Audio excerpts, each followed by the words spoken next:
আসসালামাইকুম বন্ধুরা, কাজী 143 বাংলা ইউটিউব চ্যানেলের আরও একটি ভিডিওতে আপনাদেরকে স্বাগতম জানাচ্ছি। আমি কাজী কাউসার সুমন।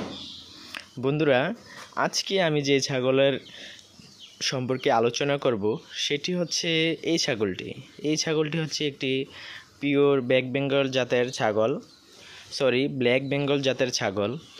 এই ছাগলটি হচ্ছে আমার খামারের রহিম আলীর বাচ্চা। তার বয়স অলরেডি 8 মাস পার করে ফেলছে, কিন্তু সে এখনো হিটে আসে নাই। তার সাথে আরেকটি ওর বোন রয়েছে, এই যে এই দুই বোন কিন্তু একসাথে জন্ম নেওয়া। ওদেরকে ছোট অবস্থায় আমি প্রায় 1 মাসের মতো বয়স অবস্থায় ক্রয় করেছিলাম ওর মায়ের সাথে। ওর মা আমার খামারে এসে 3টি পাঠা বাচ্চা জন্ম দিয়েছে। এই যে এই বাচ্চাগুলোকে জন্ম দিয়েছে, এই জায়গায় আছে। আর রহিম আলী হচ্ছে ওর মা। এই যে জিকটা, বন্ধুরা আপনাদের বলা হয় নাই, ওর নাম হচ্ছে জিক। আমার ছেলে একটা কার্টুনের মধ্যে জিক নামে একটা কার্টুন রয়েছে, ওই কার্টুনটা থেকে ওর নাম রেখেছে জিক। সে একটি মেয়ে ছাগল। জিক এখনো হিটে আসে নাই, আশা করি হিটে চলে আসবে। খাবার দাবার আলহামদুলিল্লাহ ভালো আছে, তবে এখন খাদ্যের দাম বেশি, তাই দানাদার খাদ্যটা আমি নামমাত্রই দিচ্ছি, ঘাসের উপরেই বেশি ফোকাস করতেছি।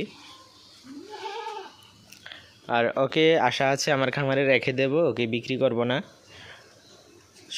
সে মাঝখান দিয়ে কিন্তু প্রচণ্ড ঠান্ডা লেগে গিয়েছিল, প্রায় 1 মাসের মতো ঠান্ডা ভালো হচ্ছিল না। নাকটা ক্ষয় হয়ে নাকের ভিতরে সর্দি লাগতে লাগতে নাক ঘা হয়ে গিয়েছিল একেবারে। যা কোনো ওষুধ খাওয়ানোর পরও ঠিক হচ্ছিল না, তবে আমাদের এদিকে একটা ডাক্তার থেকে ওষুধ এনেছিলাম। আল্লাহর রহমতে ওই ওষুধটা খেয়ে আমার এই যে জিক সুস্থ হয়ে গেছে।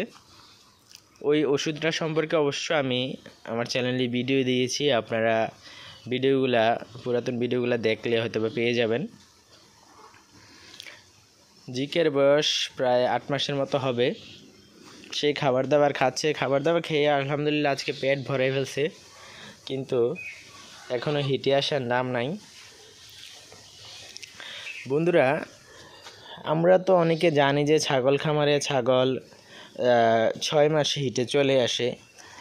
আমার মনে হয় না এই কথাটা সত্য, হয়তো বা অনেকের আসতে পারে, কারণ আমি তো নতুন পালতেছি, মাত্র 8-9 মাস হয়েছে আমার খামারের বয়স।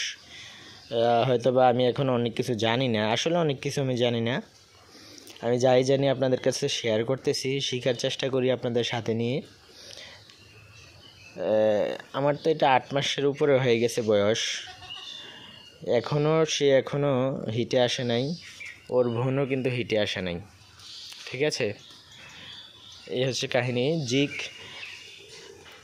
নর্মালি একটা ব্ল্যাক বেঙ্গল ছাগল 6 থেকে 7 মাসে বয়সে হিটে আসার কথা, সে 8 মাসও পার করে ফেলছে, এখন হিটে আসে নাই।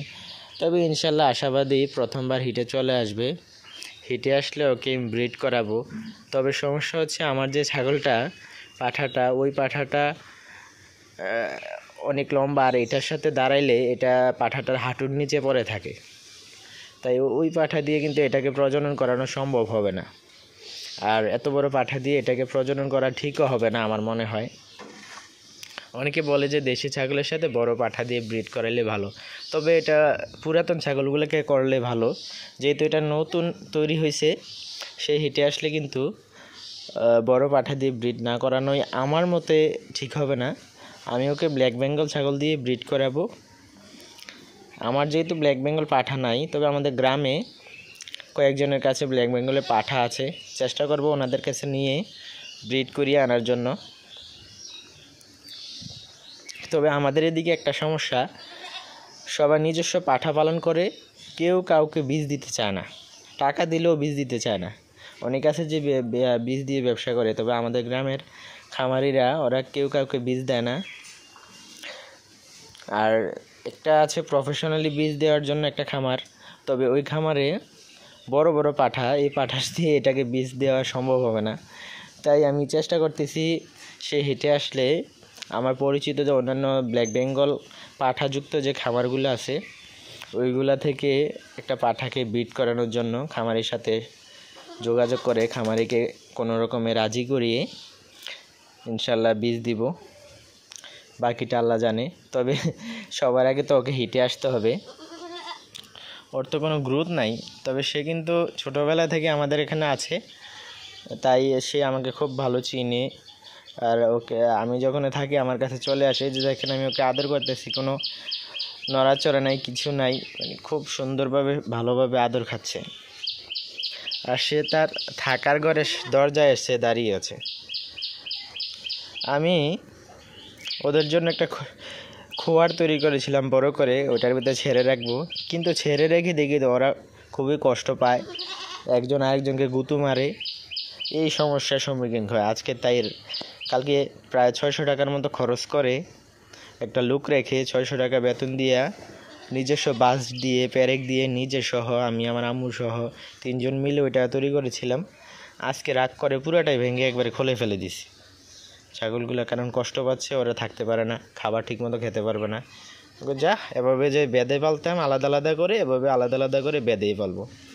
সবগুলা পালা যাবে, তবে একই বয়সের হলে হয়তো, কিন্তু আমার ছাগলগুলো এক একটা এক এক বয়সের, তো তাই একসাথে পালা যায় না, সমস্যা হয়।